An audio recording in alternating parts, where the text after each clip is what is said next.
Joining us now, Missouri Senator Eric Schmitt. Senator, why is the Biden administration fine with migrants from places like Syria, Iran, China, but not Russia? Well, they have a long-term play here, as you noted, because you don't need to be a citizen to be counted in the census. That's step one. And then if you give amnesty, allow them to vote, they believe that's their path to more power, more control. And if you needed any further evidence that, number one, Joe Biden's a liar, and two, that they're the open borders crowd, this is Exhibit 5,438, right? It's in plain view now. This memo only confirms what everybody feared, that this was just window dressing. They know exactly what they're doing.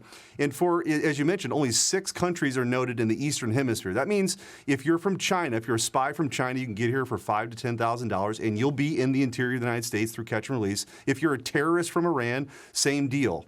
People, this has never happened in the history of our country or anywhere in the world, Laura, where an administration, this has never happened. No one's ever done this willingly, allowed and actually been complicit with an invasion of our country. They don't believe in real borders. And sadly now, Americans literally are dying. And I fear it could be worse. I mean, there are terrorists here who are operating in the United States. And again, the Biden administration is willing to trade all of that for some sort of electoral advantage, they think.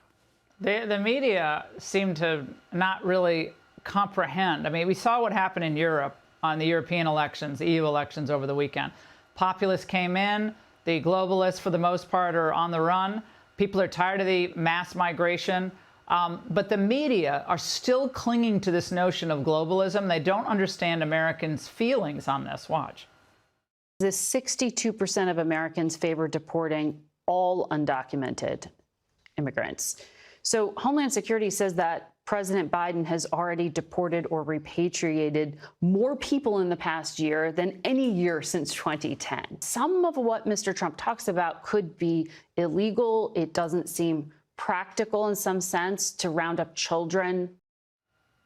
Oh, my God, they're still doing the round up children. I mean, Senator, the American people have seen how this has already changed their communities, their schools, compromised our health care, emergency rooms, and of course, the huge budgetary problems, along with all the other problems that we have. But the media are still like, oh, but what about the families? What about the American families?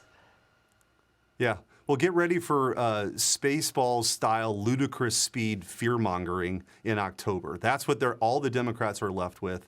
You know, and they conveniently sort of misreport a lot of this stuff is that the threat to democracy, I guess, is people actually voting, right? Because that's that's what happened in Europe yesterday and what's happening. And here in the United States, another tsunami is coming because people don't understand. If they would get outside of their coastal bubbles, Laura, and come to real America and actually talk to people, real people don't understand how the President of the United States is willingly opening up the border for the fentanyl that's killing people in their communities, the crime that you see every day, the terrorism. They don't understand it, and it's all politics, but November is our shot here. All right, Senator, thank you.